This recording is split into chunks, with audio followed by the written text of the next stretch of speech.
지우개라는 작품이 있거든요. 네, 그렇죠. 나를 잊지 말아요는 내 머릿속의 지우개와 어떻게 다른지. 예. 내 머릿속의 지우개는 이제 그 여주인공, 기억을 잃어가는 여주인공을 옆에서 바라보는 남자, 그리고 그 기억을 잃어가면서 나를 잊어간다라는 그 여자, 사랑에 대한 어떤 아픔과 안타까움을 그 실시간으로 같이 느껴가는 그런 스토리라고 할 수 있죠. 나를 잊지 말아요는 이제 10년이라는 기억을 잃은 상태에서 시작하는 그 시점을 기준으로 하는 영화이고, 그리고 어떻게 보면 뭐 기억이라는 단어에서는 비슷한 맥락이 있지만 이 두 영화가 바라보는 사랑의 관점과 얘기하고 있는 사랑의 그 내용은 전혀 다르다고 생각이 들어요. 그리고 또 나를 잊지 말아요에서 중요한 거는 이 석원이라는 인물은 어떻게 보면 기억은 아픔과 이렇게 동일시되는 단어이거든요. 석원에게는.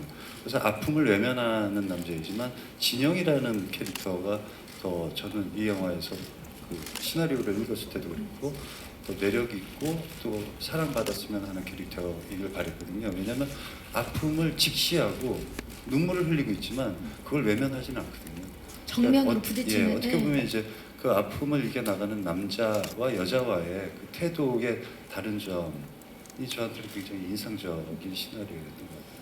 그 점이 또 확실히 다르고 같은 그러니까 기억이라는 소재가 있더라도 전혀 다른 이야기를 하는 네. 예, 영화인데, 자 진영이라는 캐릭터가 더 중점을 뒀다라고 하셨는데, 우리 그 진영 역할을 맡은 김하늘 씨 네. 시나리오 보고 굉장히 빨리 읽었다고 말씀을 하셨어요. 네네네. 어떠셨나요? 저는 시나리오를 보면서 너무 이렇게 둘의 캐릭터, 상반된 캐릭터도 굉장히 몰입이 좋았고요. 그리고 저희가 캐릭터 자체가 남자 주인공은 기억을 잃은 사람이고, 그리고 여자 주인공은 그 기억을 감추고 싶은 여자가 이렇게 사랑을 둘이 만나서 첫눈에 반해서 다시 사랑을 하게 되면서 비밀이 조금씩 밝혀지면서 그 퍼즐이 이렇게 맞춰지면서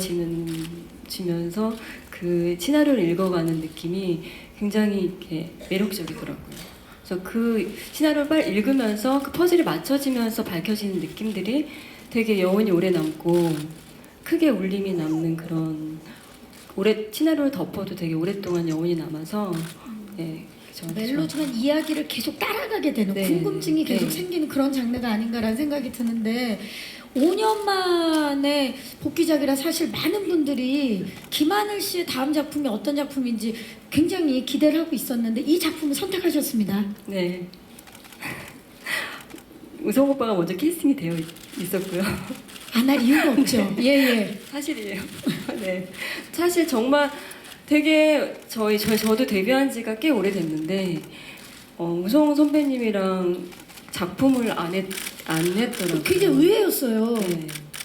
근데 정말 되게 같이, 그러니까 다른 어떤 장르보다 멜로 장르로 오빠랑 꼭 같이 작품 해보고 싶었는데 언제부터 그런 꿈을 꾸셨나요? 저 데뷔 때부터 데뷔 네. 때 이룬 꿈을 이제야 이루셨는데. 그 데뷔 때부터 갖고 있던 꿈을 쭉 잊지 않고 나를 잊지 말아요로 이뤘네요. 정말 꿈은 이루어지네요. 그럼요. 예. 꿈은 이루어지고 사실 그 김하늘 씨 데뷔 때 정우성 닮은 그런 게 있었어요. 맞아요. 네.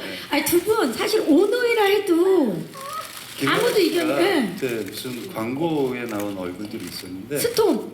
그 제 이미지랑 닮았다고 계속 그때 기사화도 되고 그랬어요. 아 그때 그러면은 그걸 미리 보셨군요. 나를 닮은 여동생이. 그렇죠. 또 어떤 생각을 하셨나요 그 당시에? 어디가 닮았나 뜯어봤죠. 뜯어봤더니 안 닮았더라고요. 안 닮았다.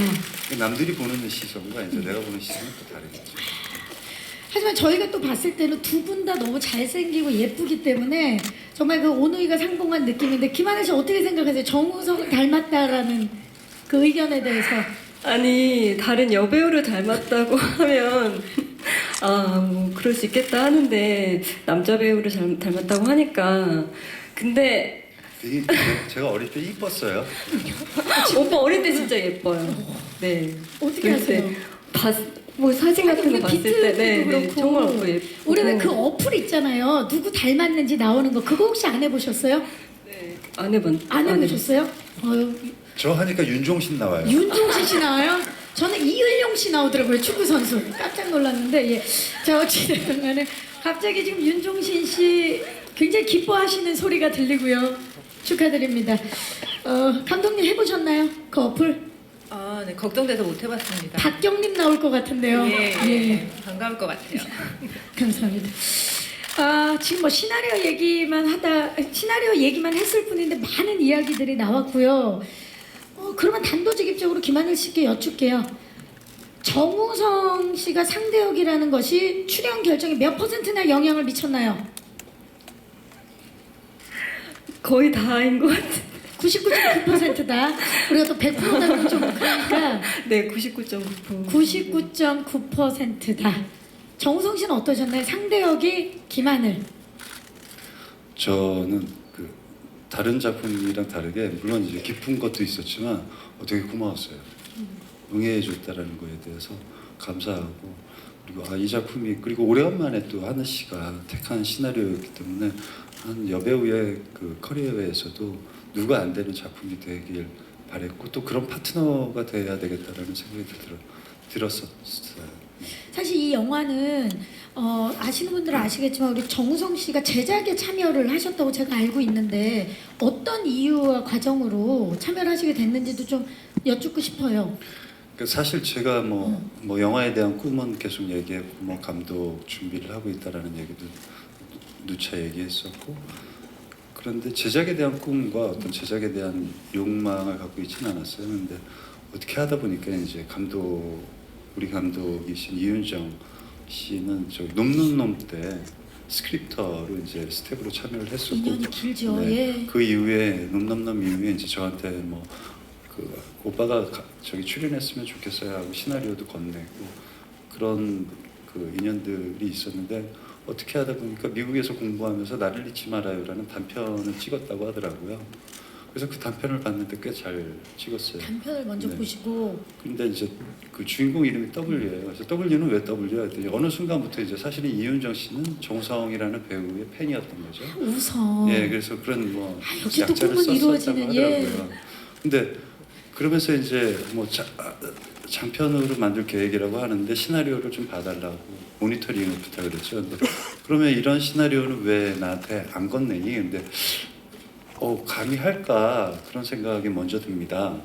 그런 얘기를 들었을 때 이상한 괴리감이 느껴졌어요. 이 친구는 영화를 꿈꾸는 후배이고 그리고 용기를 가져야 되는데 왜 그 좋아하는 선배에게 시나리오를 건넬 수 있는 용기는 없을까? 그래서 그럼 장편을 만들고 싶으면 시나리오를 나한테 먼저 건네봐. 보여줘라. 예. 그래서 건네받았죠. 근데 물론 이제 뭐 미진한 부분도 많았지만 어떤 새로운 멜로의 풀이 그리고 우리 후배들이 어떻게 영화를 만들어 가고 싶어 하는지에 대한 어떤 그런 꿈 그런 것들이 이제 그 텍스트와는 상관없이 제 눈에는 보였던 거죠. 그러면서 여러 제작자들을 소개시켜 주려고 했어요. 근데 제작자들이 시나리오가 약간 좀 특이한 점이 있으니까 그 특이한 점을 사실은 기성세대들은 두려워해요. 섣불리 받아들이기가 근데 그것들을 자꾸 바꾸려고 하고 그러다 보니까 이걸 어떻게 내가 도와주지? 그러다 보니까 어떻게 하다 보니까 발목이 제작의 잡혀 참여까지. 제가 발목이 잡혀 있었어요. 말씀을 이렇게 하시지만 정말 그 후배의 꿈이 한 단계 한 단계 가는데 어떻게 보면 다리를 놓아주신 건데 우리 감독님께 마이크를 넘길게요. 지금 이렇게 말씀하셨지만 감독님이 또 받아들이는 느낌이 굉장히 달랐을 것 같아요. 되게 고마웠을 것 같다라는 생각이 드는데 어떠셨어요? 네, 말씀하신 대로